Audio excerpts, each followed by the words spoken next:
Together we'll see who dies and survives, circled around the sacred fire, strumming along with our favorite lyre. Adventure called the quest awaits, your destiny's in the hands of the fates. But never fear, we're all friends here, we'll have your back when danger's near. Come with us through the pages as we unravel a tale for the ages into the Percy-Verse. Hello and welcome to the Percy-Verse podcast. I'm Alisa. And I'm Anna. Get ready for Capture the Flag Round 2, Electric Daughter of Zeus Boogaloo, because today we're reading The Titan's Curse, Chapter 6, An Old Dead Friend Comes to Visit. In this chapter, Percy and Grover ponder two disturbing nightmares, Talia and Percy are each other's nightmares, and the Oracle's sudden appearance is sure to give everyone else nightmares.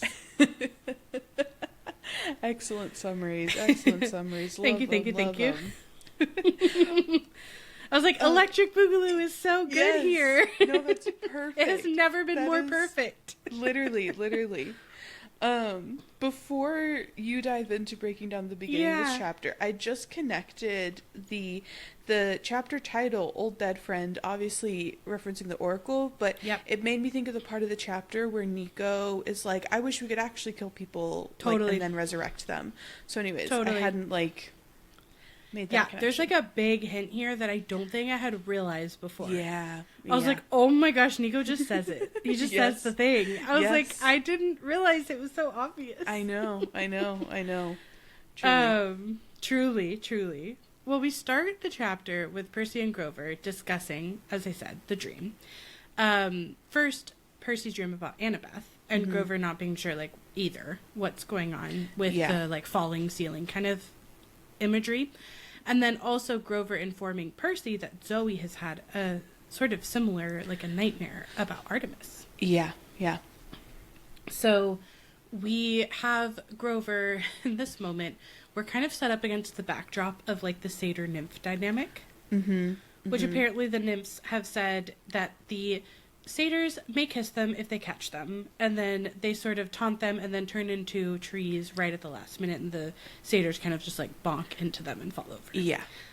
And this is prevalent in ancient Greek mythology. This is a thing.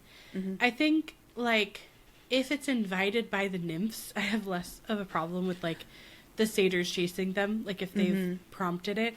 I think what happens is it almost in the chapter is getting conflated with Grover's stalking of the hunters, which is absolutely not the same thing, very much not invited, very much not wanted. Yes, I completely agree, because we discovered that the reason that Grover knows Zoe's dream is because he was camping outside of the cabin, and then also followed her then to the big house.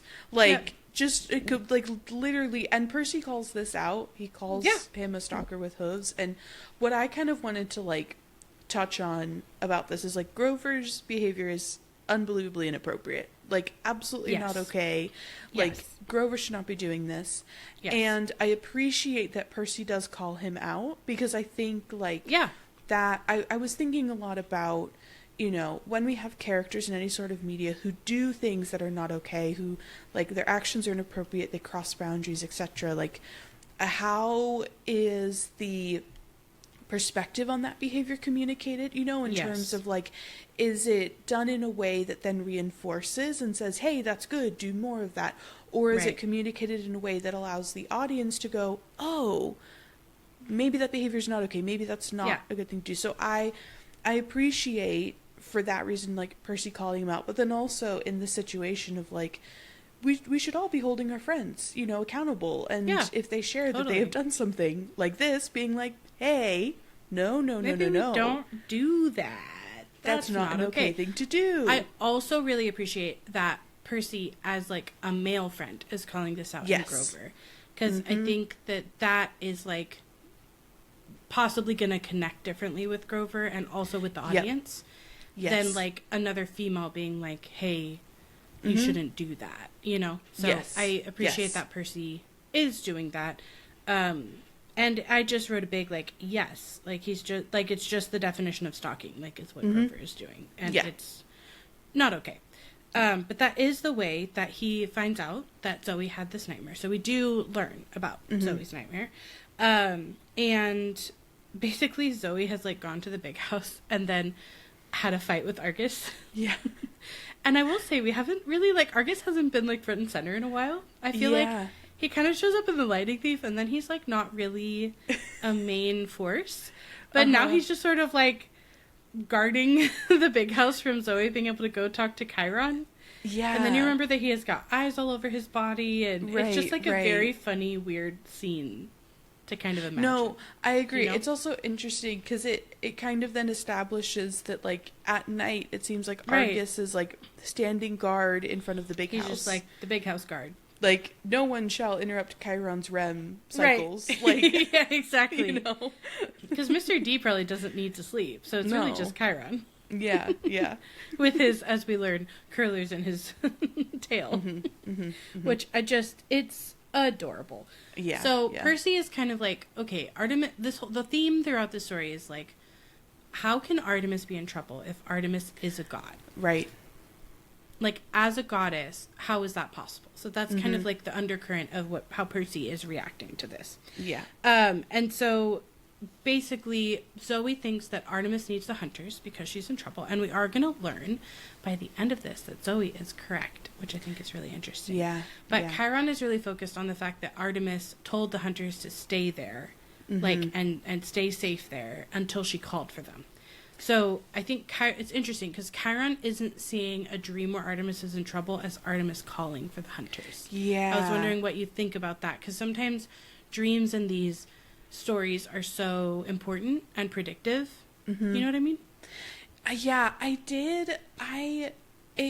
It kind of made me think of the part a little later in the chapter when Percy thinks about going to Chiron for advice and is like, no, like, he oftentimes tries to protect me and so conceals the truth from me. Like, I kind of wondered if maybe with the hunters being at camp and then therefore kind of like Chiron's responsibility for that duration of time that they're not with Artemis, if he was just very much in the mode of like, no, he's a bit like, overprotective. Yes, and kind of like, and also I think maybe to a certain extent, like, he was told by a god, my hunters are to remain here. Very true. And so there, I also wonder if it's a combination of like, it would be going against Artemis's wishes for them to leave, and so without the quest, you know, the prophecy that we'll then get at the end of the chapter, it's like his hooves are proverbially tied maybe a bit as well in terms of like feeling like he can be like, screw what Artemis said, go off, you know, and like look for her, even though she said stay here until I return. I do think it would make sense from Chiron's literal millennia of experiences with demigod heroes to be overprotective, to be cautious, to feel like a move could make a mistake and then it's, you know, someone would die or turn into a tree or whatever the case may be. So I also think that's valid. What I think is like the most important thing about this part is that Zoe specifically says, how do we get orders from Artemis if Artemis is lost? We get the word lost again. I swear that's like come up so many times in this book so far. The word lost. But here we get the sense that lost might mean, like, for more than just Artemis, because that word has been used a lot, kidnapped, like captured, in danger. And I think that is an interesting thing to apply retroactively and then also into the future for any of these ideas of, like, lost campers. Because in a sense, like, Annabeth is also lost in that way. Yeah. Yep. And that's how they described, like, that was Mr. D's response to Annabeth being gone, was like, oh, another lost one. But yeah, I think this gives us that definition of, like, they don't mean lost like, oh no, they've disappeared. It is like they're gone and we don't know where they are, but they have been taken. They didn't just like, it's a recognition that there's a force. Like, she needs directions, Percy says. So I think it's like, it's not that. Yeah. It's not that. So so we get this new kind of meaning or definition for the word lost, which I think is really useful as we think about like that undercurrent of what's happening with Kronos throughout this this book and then moving forward. And then we get just some, like, no need shade on Persephone. Yeah. Pun intended. Where we have Grover explaining that Persephone also got kidnapped. Like, this is similar to what happened to Persephone. And then Percy's like, but she was, like, the goddess of flowers. Right. And I'm like... And then Grover does stand up for her and say, springtime, the goddess of springtime. Yeah, it's, to me, that it lives in the same vein as, like, we'll touch on some of the Aphrodite stuff that, like, comes up later in this chapter, but to me that all lives in the same vein of just, like, the inherent misogyny of, like, so not sexist. Taking, like, things that have been ascribed to femininity, like, seriously and powerful, and, you know, like, Persephone... Artemis has a bow and arrow, so she's intimidating, but... She has proximity to violence, which is associated with masculinity. So she is intimidating and worthy of, you know, whatever, like thinking she couldn't be kidnapped. But Persephone over here, she just makes the world come to life again after the dead of winter. No big deal. So, like, who needs flowers or food, whatever, berries? Like, do you know how many plants on this earth are flowering plants? Like, flowering plants are, like, a more recent thing. And it's like, I could get this wrong, but I listen to a lot of, like, PBS Eons and stuff, and it's like 80% of plants out there are flowering plants. Like, you can't eat without flowering plants. There'd be nothing to eat. I could rant all day on this. I won't. I will digress. But the anti-Persephone propaganda that is happening in this chapter, I'm not standing for it. Yeah. I think it also speaks to, like, the inherent hierarchy within the gods, not just within, like, are you a part of the, like, 12 Olympians or not, but then also within the 12 Olympians. Like, there's so much hierarchy in the system of these gods. Though, interestingly, both Artemis and Persephone are, like, daughters of major gods. So they're, like, in the same hierarchy. Yes, but Persephone's not a part of the 12. Like, I think there's an inherent, like, importance and power placed on, like, oh, if you're one of the 12 Olympian gods, you're more powerful than all of the other gods who exist but are not a part of, like, the major 12, you know? Because the verbal distinguishing language of a major versus a minor god, it's like, can a god even be minor? If you're a god over something and you are that extensively powerful and you cannot die, you know, like you change the seasons. right. Like, can you even be called minor in that sense? So anyways. Right. Absolutely. So that's my Persephone rant. Just like, Percy, calm down. Yeah. So then we're grappling with this idea of who could kidnap a goddess. And Grover is the one who proffers the concept of, like, Kronos maybe could be the one, because he's a Titan. And here is where I get to my question of this section of the chapter, which is, we can say names now? Right. This is a thing that happens, okay, in these books, where, like, sometimes you can say a name, and then sometimes the thunder goes off when you say a name, and, like, it's really not okay, and everyone's mad at you for saying names. Yeah. So it's just interesting, because Grover in the past has been like, don't even say Dionysus. You know what I mean? Right. And then he's just sort of rattling off Kronos like it's no big deal. So anyway, I just had that side note, because I feel like I sometimes track that, like, consistency. You know? There is inconsistency in that. I'm curious if maybe as we go through these, if we can find any sort of explanation for that, or kind of, like, some understanding of what differentiates between the moments where it is okay and it's not okay to say a name. Yeah. I don't know. It's probably just when it's needed for the plot, but maybe not. Yeah, I think it... but we could try to find a reason inside the story. I would love a reason. I would love it. I really would. Yeah. I'd love a theory that explains this. The actual reason, I think, is probably simply just a writer being a writer and the natural inconsistencies that come with writing a story. Absolutely. But yeah, I'm curious if we can, with the text that we do have, come up with a story-based reason as to I am ready and awaiting all theories. Put them in the chat. Let us know. Yes. But we do say it multiple times here, and there's this idea Percy's kind of, like, ruminating on, like, what Kronos has done, what he's been capable of. He's the chess master kind of thing, but he's not like formed yet. And so Percy's like, how could this entity that's like not even fully formed, just like a couple puzzle pieces together, capture a goddess? Like, how would that be possible? And then Grover is like, somebody would probably know if Kronos is reformed. So, like, I think we would have that information. But he's sort of, like, stuck on this idea that it's weird that they both have nightmares at the same time. Same Which night. is true. Same night, same concept. Like, someone important to you is in danger in this kind of murky, mysterious kind of way. And then it's really interesting because when you're asking this question of, like, who could kidnap a god, your mind is going to Kronos. Why is it going to Kronos? Not just because he's a big bad, but because he's a Titan. And I just thought it was really interesting. I just like wrote down in the section that it's interesting that our characters are forgetting that there was more than one Titan. Yeah.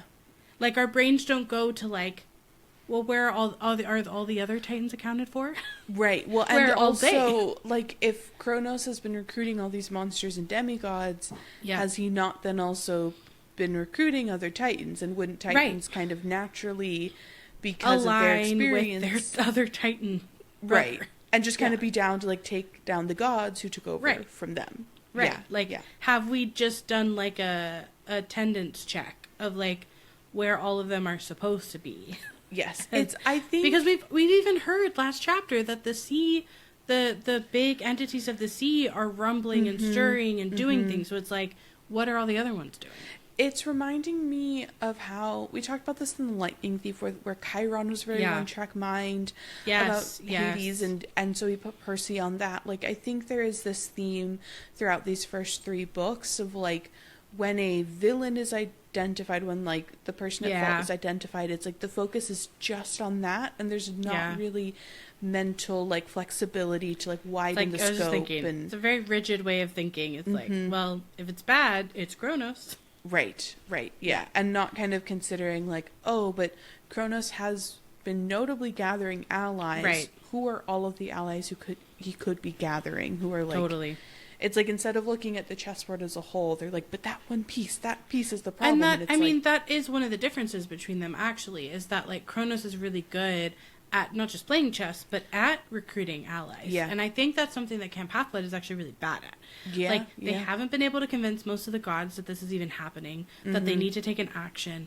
They haven't expanded their minds to think outside of those 12 of, like, other people who might be demigods out there, of, like, children of other gods, and could we be more inclusive in a way that would, like, help us have more people together and, you know, think across different communities. Like, Camp Half-Blood is pretty insular overall, I would say. And that's obviously like to keep them safe and protected, but it is really interesting that they don't look at like what Kronos is doing and think, I wonder if we need some friends. Yes. I'm drawing a parallel between like Camp is an extension of like Olympus and the gods, and that's the current like system in power, and you know, in our they function world, similarly. They function quite similarly in terms of just like being very stuck in old ways and narrow minds and ways of thinking, and it can take, like I was just thinking, how it takes the gods almost being annihilated for them to even start to be like, maybe we could change some things, you know. Well, not even almost annihilate. That's not what changes them. It's like, on top of being almost annihilated, it takes someone like using a godly wish to force them. Yeah. They might not have even have done it. If Percy had been like, yeah, sure, I'll be a god. Like, they might have never changed. That's wild. So, yeah, I think all of those things are just a reflection of like how, after so much time, like systems and power can become like, my mind is picturing, you know, like a wheel that's going further and further and further into like a hamster wheel. Yes, yeah. And we just do the same things over and over again, like regardless of the consequences. Yep, absolutely. So we don't really get a chance to come to a conclusion or think outside the box in any way. We're just kind of like stuck on this idea that the nightmares are interesting. maybe Kronos is a fall, but we can't understand how. And we do understand that Annabeth and Artemis are both kidnapped. Kind of where we land there. And so Percy, which I think is not a bad idea, is like, well, I'm going to go talk to Zoe and maybe we'll compare notes or what have you. Yeah. This does not actually happen in this chapter. But that's the intention he has. And then Grover just absolutely drops a bomb on Percy. Yeah. Like, before you go, let me just casually freak you out. So he's like, well, here's this brochure. I do think that the hunters might have been scouting us, so I'm just going to read the brochure, what it says. So the front it's a brochure about the hunters of Artemis, and the front reads, "A wise choice for your future," which feels like exactly the brochure they should give Annabeth. Like, that is perfectly tailored for a daughter of Athena. Yes. And then inside are pictures of young maidens doing hunter stuff, like chasing monsters and shooting bows. There are captions like health benefits, immortality, and what it means for you. Also, a boy free tomorrow. So, first of all, definitely want to make this pamphlet. Super psyched. Needs to be a thing. No, absolutely. Yes. Second of all, Grover is very much like, so I think Annabeth was thinking about joining the hunters, because I found this in her backpack. And Percy is like, I'd like to say I took the news well. Yeah. But I really wanted to strangle the hunters of Artemis, one eternal maiden at a time. Yeah, we're kind of like slowly, like at first it was Talia who just hated them, and then once Bianca joined, it was like Nico who doesn't like them, and now it's like Percy. It's like everyone is just... We're building the animosity, which is great because we're about to capture the flag against them, so that's good. But yes, it is. It's kind of funny how, and even with other campers, we do kind of slowly discover the resentment and ire that is building. That's a good word. That's building. Yes. So this really dysregulates Percy a lot. He does things like throw a javelin at a target before an Ares camper moves out of the way, puts a hole in his pants. Gets kicked off the field, so we're severely dysregulated. So Percy's trying to figure out, this is where he's thinking about approaching Chiron that you're mentioning. He's trying to figure out, like, what to do. He's got too much information, which I can understand this, like, cognitive overload of, like, too much information, particularly, like, distressing information. Can make it really hard to, like, make a decision of what to do next. I think that's super valid. So he wants to visit the Pegasus stables, but we learn that Selena Beauregard is having an argument with one of the hunters, so he doesn't get involved there. But that's our first hint that, like, the Aphrodite cabin is really not into the hunters. We're getting there. We're gonna get to. We're gonna get to the additional sexism in the chapter. Not quite yet, but we're getting there. And so then he's thinking, he sees Chiron is doing target practice. He's thinking about maybe he's going to talk to Chiron for advice, but he figures, like you said, that Chiron won't tell him the truth to protect him, which is very possible. Like, I don't think he's wrong here. I mean, Percy has already experienced that with Chiron withholding the great prophecy, and like Chiron has which is a big one. Yes, he has been withholding of information from the jump. Like, I mean, literally they met and, like, he's using a fake name and being really cryptic about what's going on with Percy as Dr. Brunner. So, like, I know this is something we have talked about before. I think especially, like, in the Lightning Thief and Sea of Monsters, when the, like, should Percy know the great prophecy of it all, like, question has come up. But this time I was just really thinking a lot more about just the prevalence of, like, adults feeling like they cannot discuss things with, like, children or teens because they're, like, too young. And I was just listening to the Smosh, one of the Smosh podcasts, where they were, like, there was, like, a story where like a mother and her daughter had this ritual with watching Bob Ross, and one night, like, her daughter had, like, asked her something about Bob Ross, and she had to be like, well, it's actually, like, you know, he died, like, a long time ago. And it really, like, you know, the daughter was very overwhelmed with a lot of really big feelings, and but then, like, was later, and she was, like, only 5 years old at the time, but then, like, thanked her mom later, but like, no, I'm really glad that you like told me that, you know, Yeah. and was able to move through the big feelings, get to the point of being like, wow, Bob Yes. Ross left this legacy for all of us to love and appreciate. Yes. Isn't that a wonderful thing? Anyways, it was a very What a long-winded 5-year-old. way of saying that, like, I know, that just like, I think the, like, obviously, like, you know, there are developmentally, like, age appropriate and age inappropriate conversations Yes, to be having. absolutely. And at the same time, I think especially when it comes to, like, the truth about that child or that person Yes. or their life or Yes. something very important to them, I think the instinct to be like, oh no, I don't want to tell you something that Like, means you might burden you. experience worry or anxiety Yes. or fear or something, I feel like more often than not winds up being the wrong decision to withhold, Yes. rather than it's trusting actually in, like, more harmful. yeah. So this is why, like, we should have mandatory, like, parenting classes or something. Yeah. Like, let's just say, like, we just throw parents to the wolves. Like, that's a Right. problem. Yeah. So that over here. When you're having Important. when you are going the route of having children biologically, like, Yes. if you are going through, like, adoption or fostering stuff, Yeah. you have to go through so many more things Right. than Right. other parents do. Like, I feel that That is very true. there's Yeah. it's not fair to be like, oh, if you were just going to, like, go through a biological process, then we don't have to make you sit down and think through all of the realities of potentially having a child. Right. Or just give you, like, support. Like, in both Mm-hmm. ways.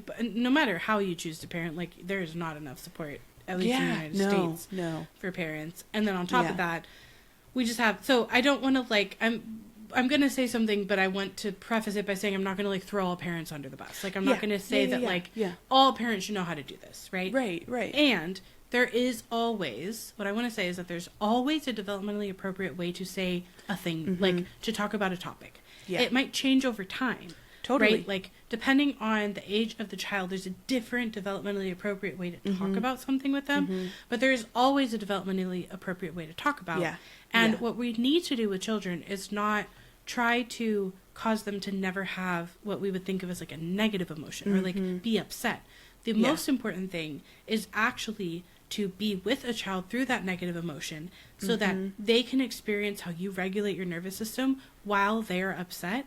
And then they're going to borrow that. Like, they're going to learn how to regulate through how you react. And that's why, like, having those conversations is how we actually get children who know how to be upset and how to self-soothe. Yep. Like, that's how we get adults who know how to be upset Yes. and how to self-soothe, because they got to, like, borrow a nervous system their whole lives and move through tragedy and pain and breakups and whatever happens in your young life, that, like, you can become an adult who can handle situations. And so demigods who have to handle, like, the most intensive situations, probably above all, need to be able to experience the truth alongside a loving, caring, stable, supportive adult who Chiron is actually capable of being. Yes. I Yeah, think absolutely. his fear and his own trauma of losing so many demigods gets in the way of him providing that. So that's my little side tangent. Yes. No, I completely agree. Nothing to add except I agree. Thumbs up. Alisa approves this message. Okay, so we've decided not to ask Chiron for advice, is where we're at. Back to the text, the actual text. I also just want to note this, like, kind of cute, interesting little moment where at the top of Half-Blood Hill, Mr. D and Argus are feeding the baby dragon that guards the Golden Fleece. Yes.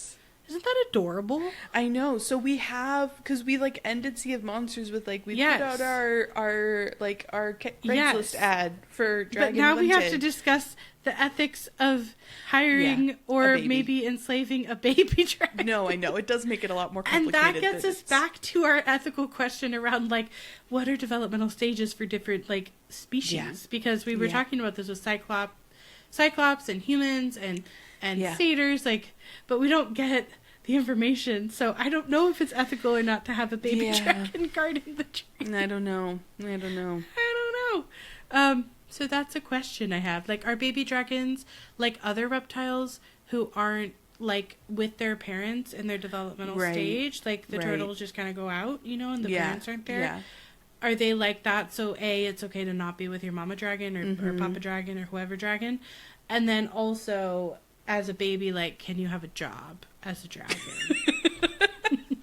Like, is that okay? As a baby, can you have a job? Can you have a job? Well, for humans, that would be no. Like, as a baby, your job is to poop and eat and sleep and rinse and repeat. So we're asking the hard-hitting, important questions on the podcast. As a That's baby, what the podcast is can you for. have As a a job? baby dragon. No, I Specifically, can you no, have a I job? don't. Well, and is it even a job? Because if wages are not being paid, then it's not a job. Yes, that's another. enslavement. That's so, important. We don't know. Yeah.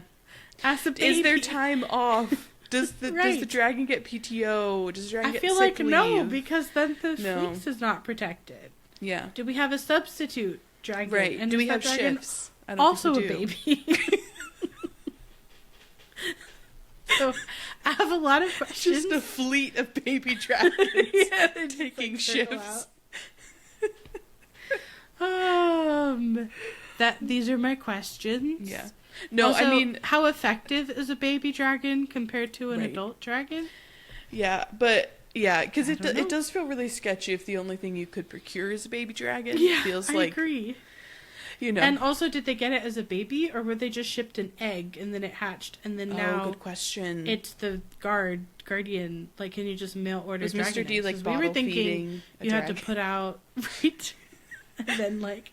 But I do think it's like maybe the only time we ever see Mr. D being nurturing. Yeah, yeah. One of the only times. I think he's Yeah. like nice to his kids. he in the is. future He sometimes. is.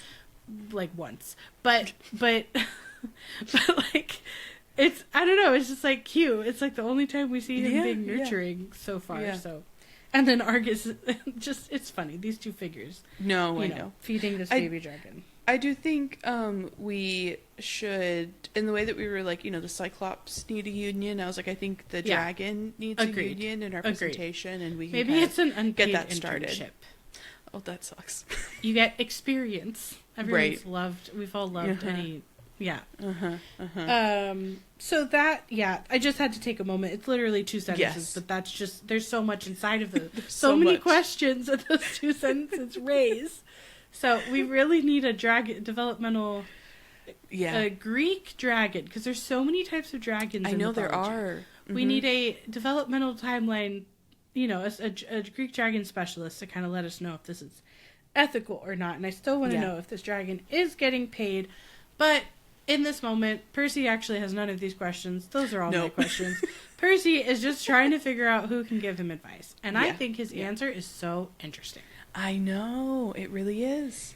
He, for the first time since the Lightning Thief, Mm-hmm. since when he first gets to camp, thinks there is someone here who knows everything about Yeah. everything. Yeah. And even though she's really terrifying, I could maybe go ask her for advice. Yeah. And without running this by anyone, he just like Right. heads to the big house.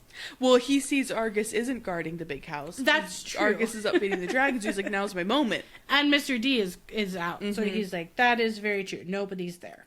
Yeah. But he even I- says, like, he still has nightmares about going up to the attic. No, I know. I kind of wonder if meeting Apollo and being around him kind of jogged that in Percy's brain and made him like jump to the oracle. That's true. He subliminally planted it when he said, watch out for those prophecies, Yeah. Percy. Yeah. I feel like that's maybe. good. I like that. I think you're totally right. So when we get up to the attic, the room is dark and dusty and cluttered with junk, just like Percy remembers. But this time we get some more specific junk examples. Yes. And this is where I get excited because, the subscription box I want to create one day with all the Percy Jackson items is called Apollo's Attic because I want it to like be all these items that are just like left in the attic. So we get like examples. Yes. Unfortunately, we get some like swords bent in the shape of demon heads and taxidermy like stuffed harpies and bright orange pythons. Right. Scary, weird. Yeah. Do we think the python is like connected to the python that, Apollo slayed? I do not think so. Uh-huh. And that's all I'm going For to say reasons on that I haven't read yet. I think But I could be I wrong. think it's just interesting symbolism. Yeah. Let's just at Ooh, least am I say wrong? that. I don't know. it is interesting symbolism to have a python up there, I guess. Yes. That's all I'll say, Yes, I completely right? agree. Like, given the history with Apollo. Okay. Maybe I'm wrong. I take that back. I don't know. Switching it to I don't know. We will find out. We will find out. A few years. In 5 to 8 years. Stay with us. Please. Hang on.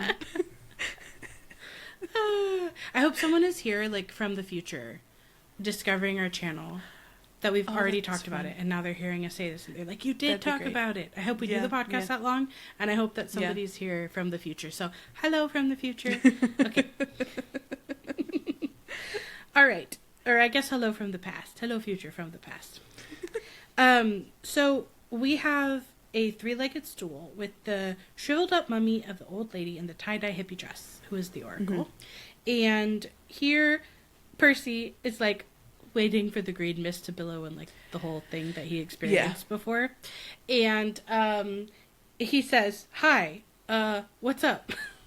Which is just, like, the least sort of...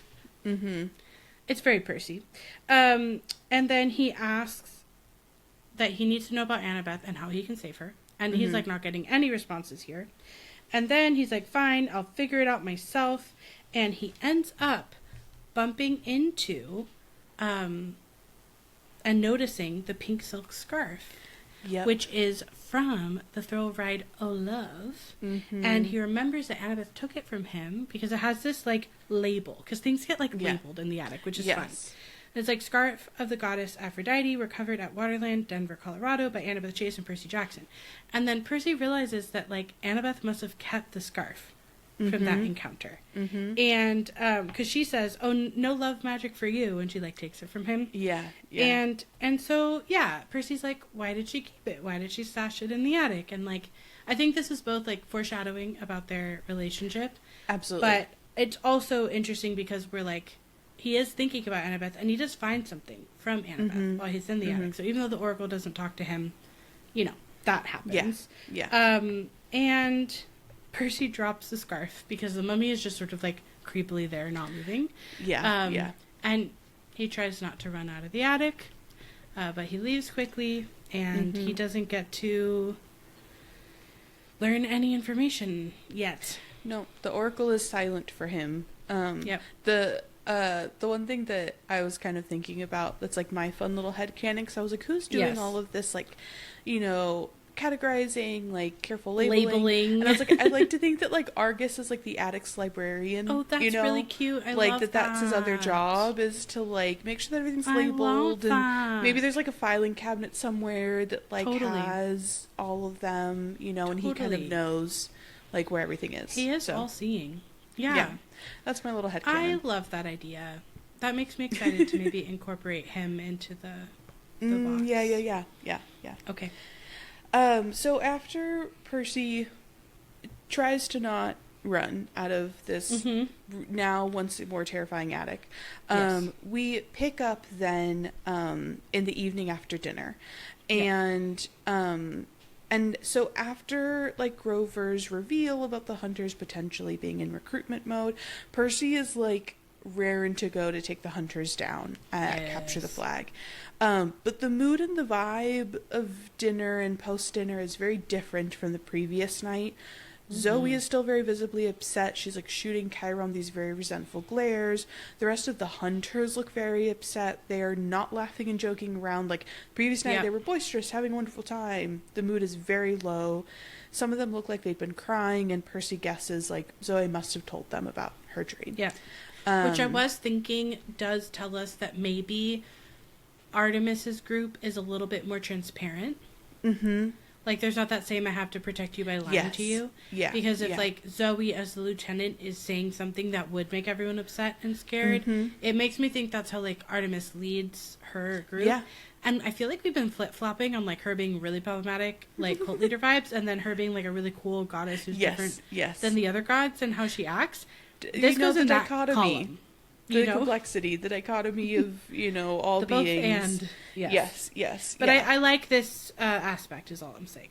Yes, I agree. I do too. And so then we get a little breakdown of the teams to be for Capture the Flag. So we find out there are 13 hunters, with Bianca included, and it will be them against Camp Half-Blood, which is Beckendorf, with 2 other Hephaestus kids, a couple Ares kids, Stoll brothers, Nico, and some Aphrodite kids, with the note of though they normally do not participate in Capture the Flag. And this is, I think, where we can... Yes. Yeah, it's, you know, we really won't... The depiction of Aphrodite and her children will not really change all that much in this series. No. It's not until we get to the next series with Piper that actually starts to change. I mean, Can't you know, wait. we do get Selena kind of having her, like, Patroclus moment, if Yes. you will, in book 5, and... But first she, like, is a traitor. So it's like... And just the general, like, the emphasis on vanity and Yes. appearance and all of that is just really, really strong.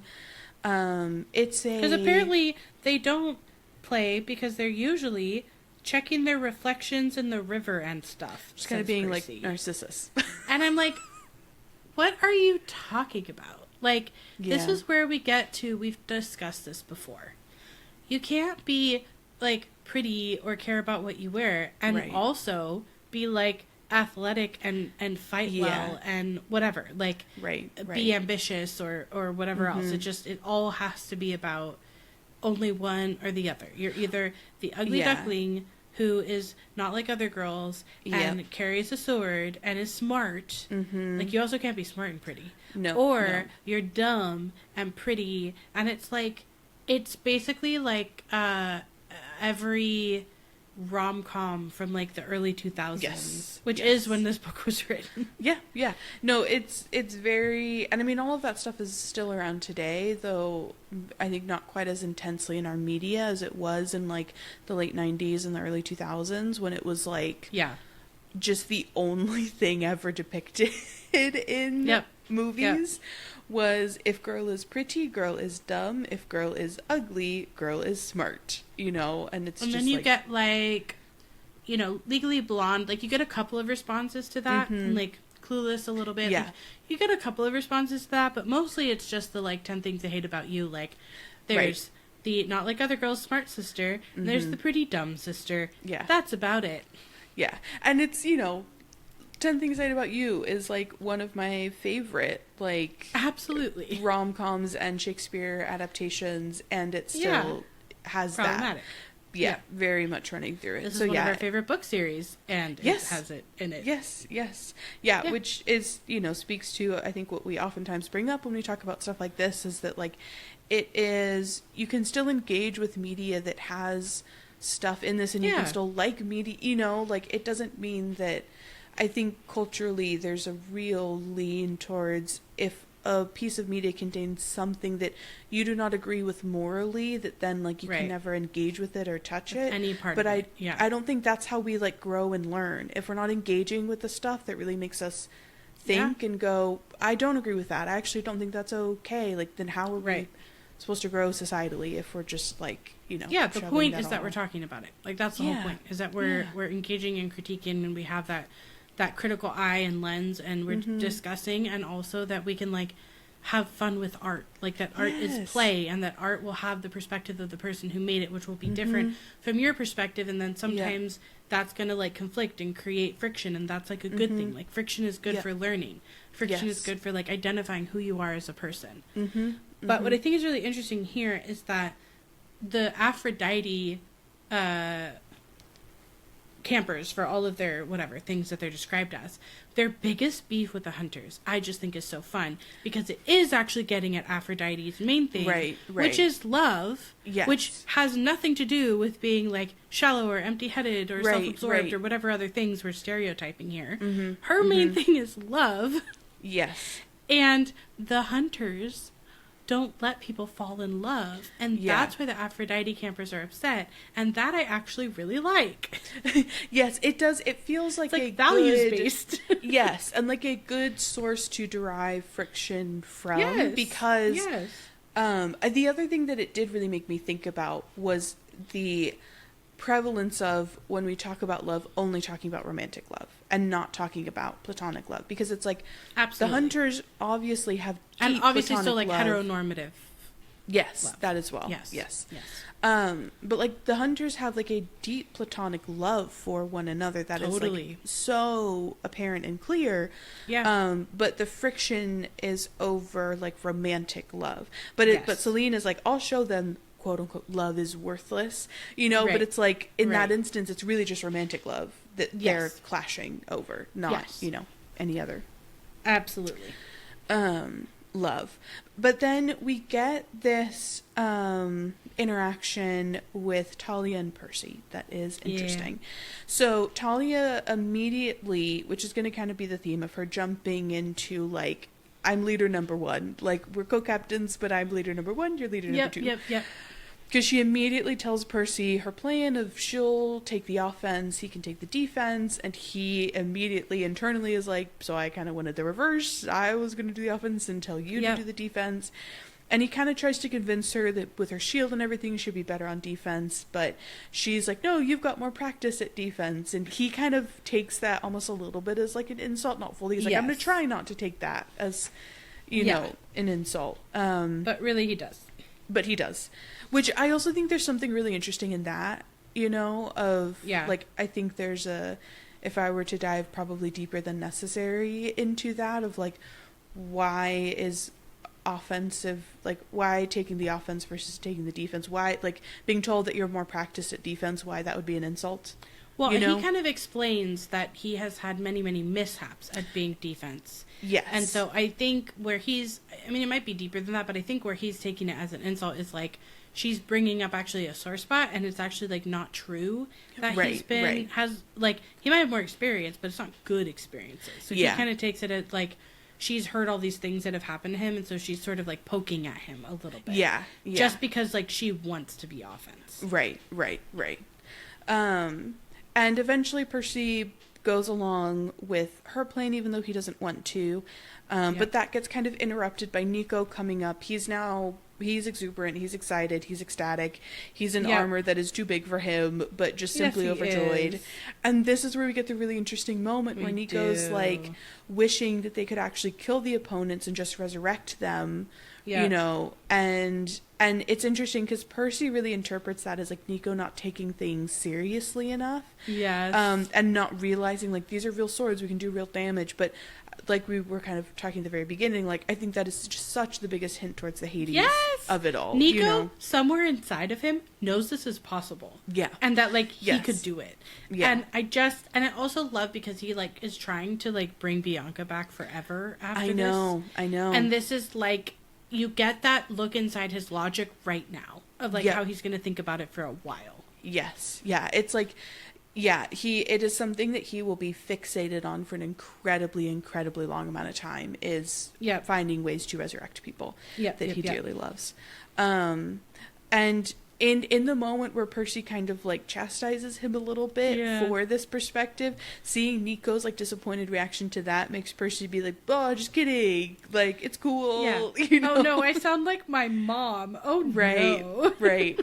But I think all of this it's like very interesting to see their moments of interaction, given like how deeply impactful this relationship will be for Nico, and is not necessarily the same for Percy until he becomes aware of how much of an impact he had on Nico without really realizing it. And I think this is a great example of like Percy's much more focused on like he wants to be a cool in charge leader, and so that's like gearing his reactions towards Nico. He's not necessarily like dismissing Nico as not being serious enough when Nico's being like 100% serious. Yes, actually, yes. So I think that is it's just really interesting to track more in depth and in more detail than I ever have before, all of their interactions.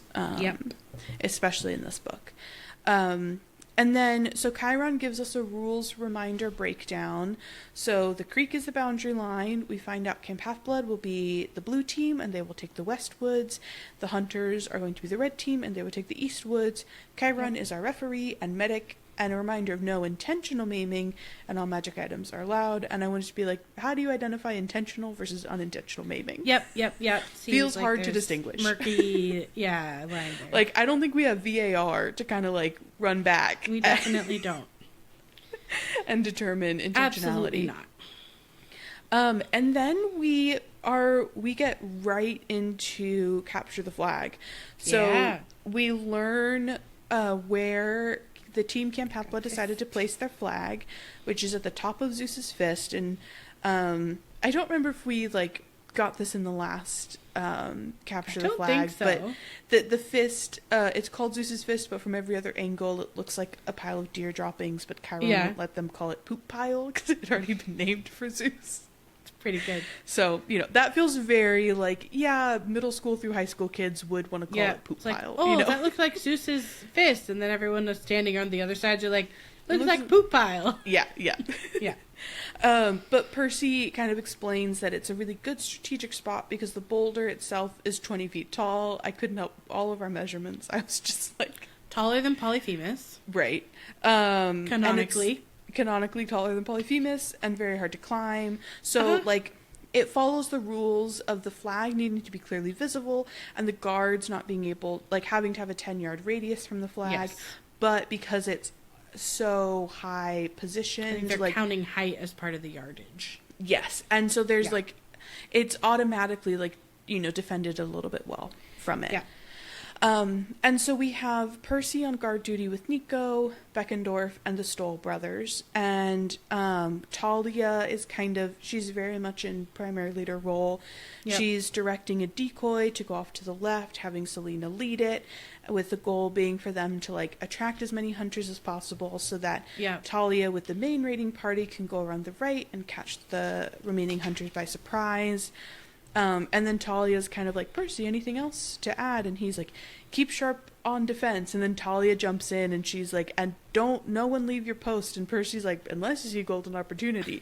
And they literally go back and forth this until Talia touches his arm and shocks him a little bit. And she apologizes, but Percy's like, no, I don't think she meant it. That didn't feel like a real apology.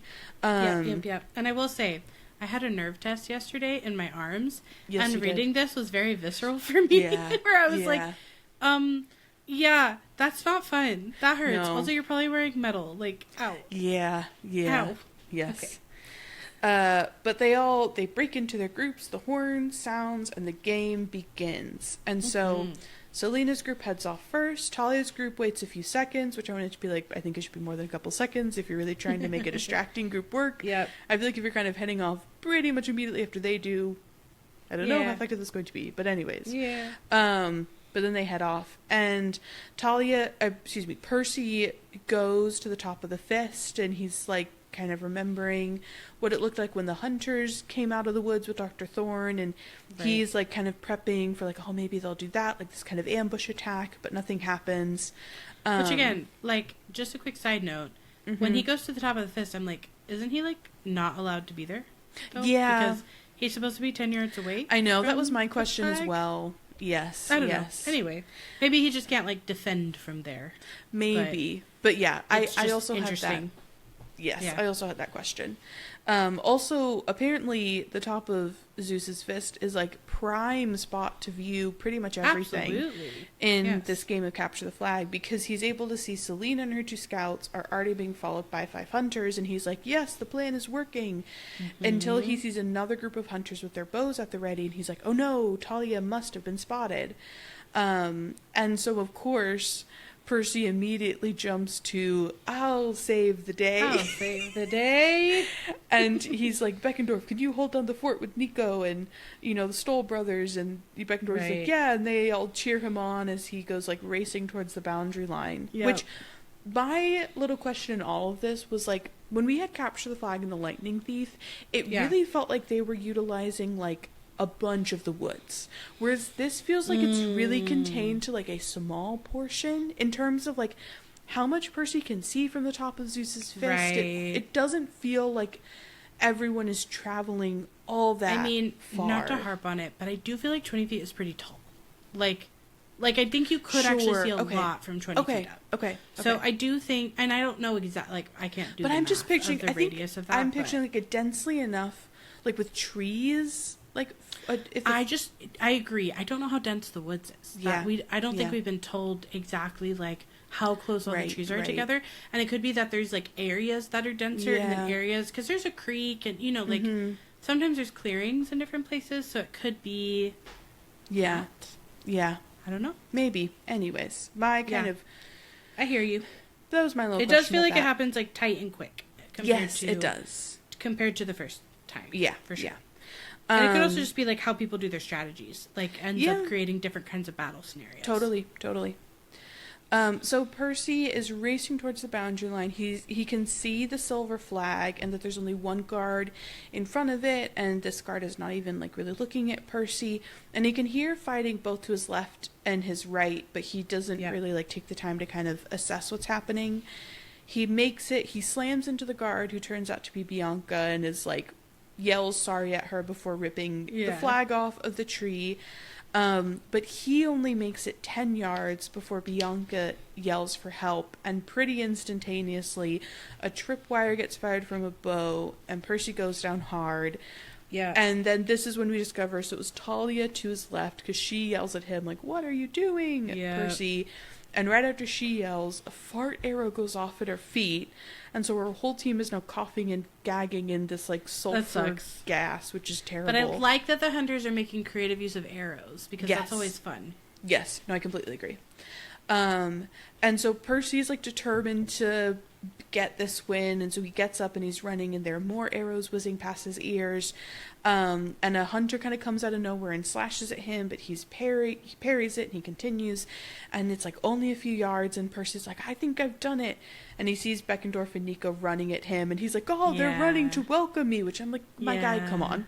You know they're not. You know that they're not doing that. And it's really only like a second that he thinks that till he sees that Zoe is racing at him like a cheetah, flag in hand. Their flag. Which I kind of wanted to say, you know, like noting like so far all of the hunters or hunters to be really are described like animals in how they move and nature do stuff, like that. which I think love. it's a good one. Yeah.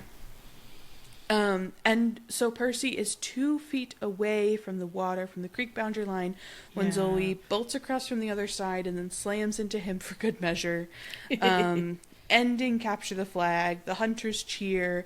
Chiron appears with the Stoll brothers on his back, looking in rough shape. Yep. And Chiron announces that the hunters have won for the 56th time in a row.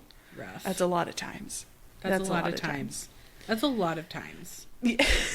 That's probably every time they've ever been there. Yes, is my guess. it made me kind of be like, okay, I think camp, we got to start like strategizing more. Well, so I just had a thought process as you were explaining the battle that I think also helps answer your question that you just Okay, had. great. Okay, my thought process was, could we have learned about archery tactics from the Apollo cabin to defend against the archery from the hunters? And then I was like, wait, it's winter. There's not all the campers there. We haven't heard about Apollo campers being there. And then that made me realize, in telling us how many, however many people are involved, in the Lightning Thief, it's in the summer. There's so many more campers who would cover so much more ground in the woods. And so I do think the fact that we only have sort of a 13 on 13-ish situation you're right. also just there's not as many people to cover as much ground, and there won't be as many fights going on. Yes, you're right. That is a great point. So. And so after Chiron's announcement of the hunter's victory, Talia is then, I think, the angriest we have ever seen her to date. Absolutely. She yells Percy's full name. She yells out Love Percy-Verse Jackson. She comes storming in. She's still smelling like rotten eggs. And she has blue sparks flickering from her armor. So our first little taste of what is to come in this fighting match.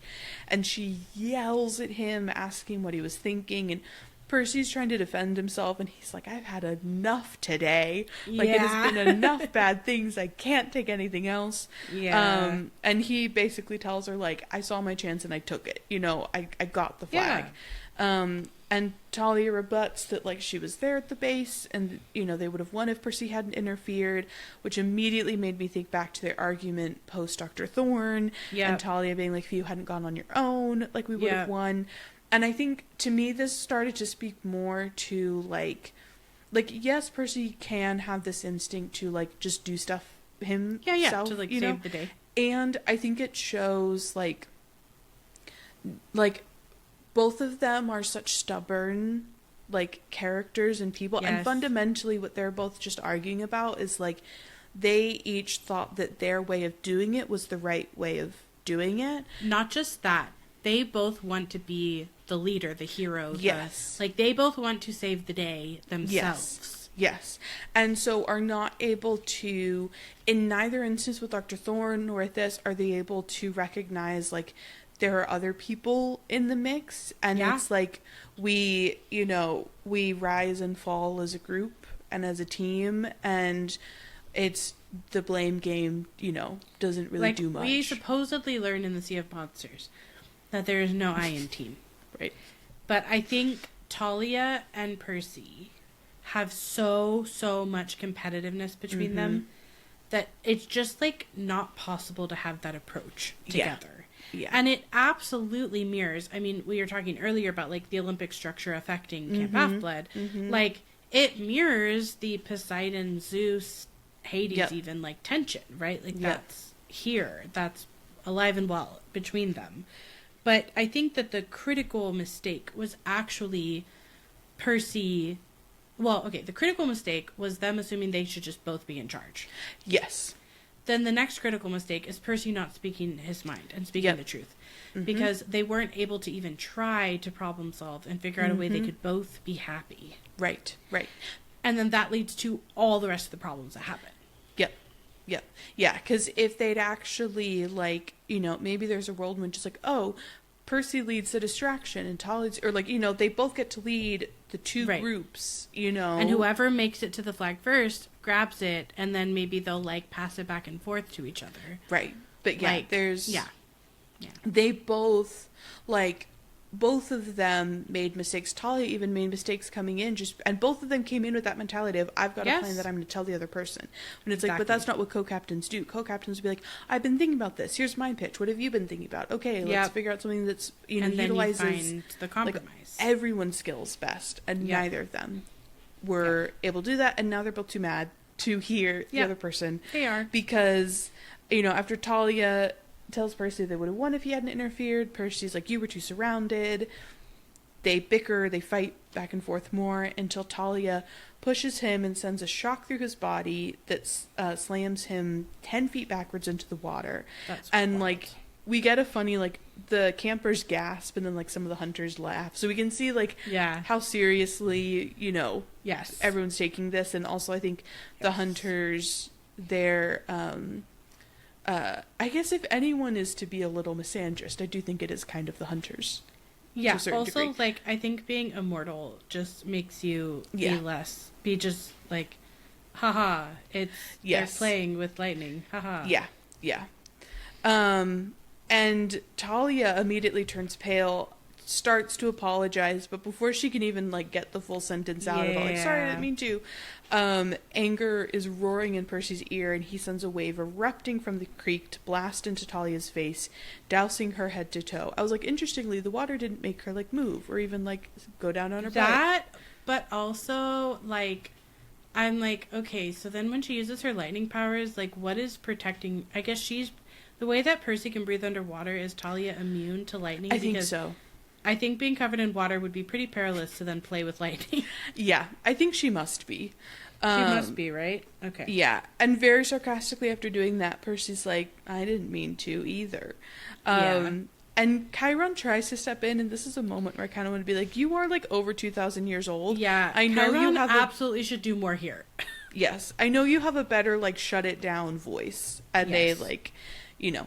But he tries to step in, but Talia calls Percy Seaweed Brain, and we have this moment where Percy's like, only Annabeth can call me Seaweed Brain, like no one else. And so he calls her Pinecone Face, which is like, yikes. Love that. You know, it's like, that's a real, when you really think about like what he is. I was just like, finally, because you know, we have so many bad insults in these books. Yeah. Like, no, Wise this is a Girl good one. Is terrible. Yeah, like, there's been, like, Clarice cannot come up with a bad insult nickname to save her life. Yeah. This is a good one, finally, that we get. So I was like, let's go. Yeah, this is a brutal one. And as Percy raises Riptide to, like, fight Talia, she summons this lightning bolt down through her spear, slams the spear into his chest, and Percy smells burning. Like, it's that intense. Him. Like, that's I think so too. Wild. Yeah. And Chiron yells at Talia to stop. And again, I'm like, Chiron, you need to interfere so much more, like, forcefully. Yes. Because Percy then wills the entire creek to rise. Hundreds of gallons of water are swirling in this cloud, and he's about to hurl it at Talia when he sees something in the wood that makes him immediately drop this wall of water that he had created. And everyone turns and is shocked as the oracle approaches. Chiron is floored and says that she has never left the attic. He is in like true, utter, complete shock. And no one moves as the oracle's voice hisses inside everyone's heads. And Percy realizes this is happening because at first he's like, is it just in my head? But then he sees like other campers like kind of cover their ears and be like, what's happening? And she like, it's funny, she like introduces herself to everyone, saying, I am the spirit of Delphi, speaker of the prophecies of Phoebus Apollo, slayer of the mighty Python. And she regards Percy first with her cold, dead eyes, but then unmistakably turns towards Zoe and says to her, approach, seeker, and ask. And Zoe asks what she must do to help her goddess. And the oracle's mouth's open and the green mist pours out of it. And Percy can see this vague image of a mountain and a girl standing at the barren peak. He can tell that it's Artemis, but she's wrapped in chains, fettered to the rocks. She's kneeling and her hands are raised as if to fend off an attacker. And it looks like she's in pain. Yeah. So interesting, like, this is our first time seeing like a god in pain. And the oracle speaks our prophecy, which is interestingly enough like only our second prophecy in the span of 3 books, because Percy didn't get one because he was not the hero. True, we only get like hints to Clarice's last book. Yep.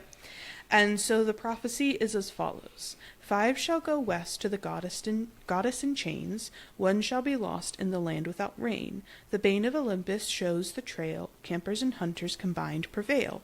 The Titan's curse must 1 withstand, and 1 shall perish by a parent's hand. They said the name of the thing. They did. That's the name of the thing. Yep. Roll credits. And so the mist swirls and retreats back in, like this great green serpent back into the mummy's mouth, and then she sits down on a rock and becomes as still as she'd been in the attic, looking as if she might sit by this creek for 100 years. Which is so funny, because they're going to have to carry her back. I know. And I think it's so funny. I know. I love that the oracle's basically like, I'll walk out here, but then I'm making y'all carry me back. Yeah, I'm so into that energy. I just think it's great. 10 out of 10. Yeah. From me. Yes, we have our prophecy. We have our prophecy.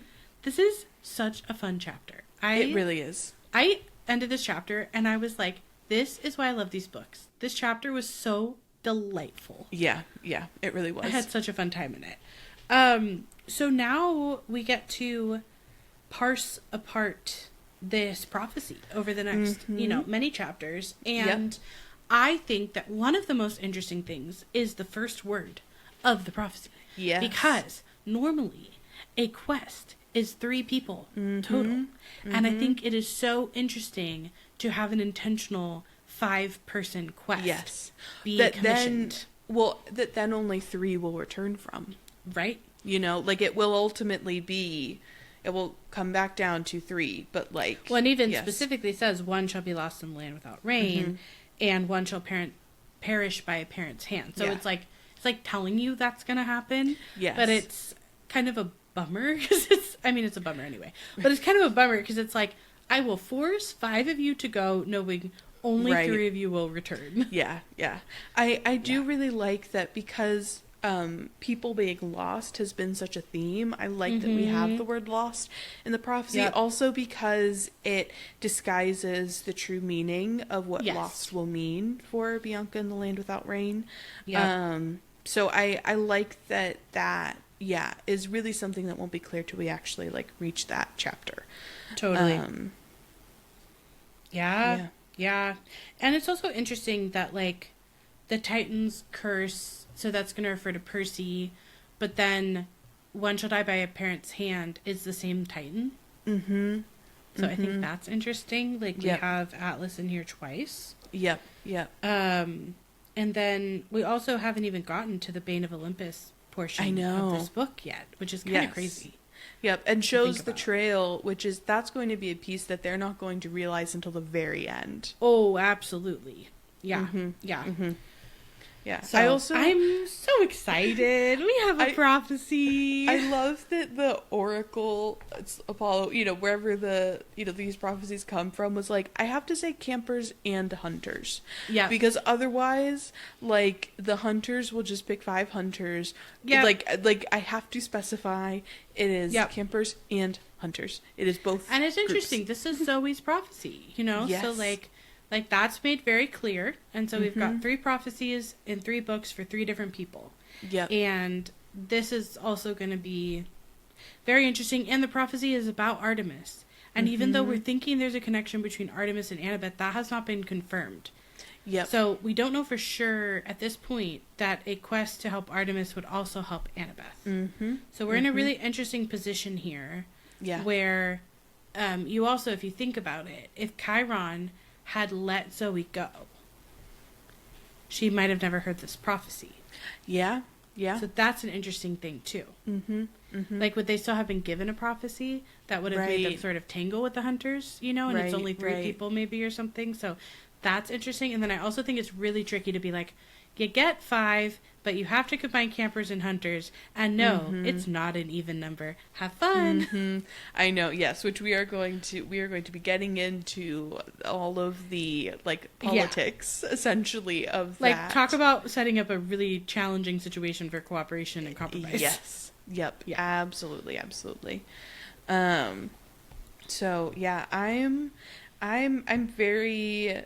It's always like at this point in the books when we're like about to start the quest, that I'm like itching to really get into all of that. But yeah, any final thoughts?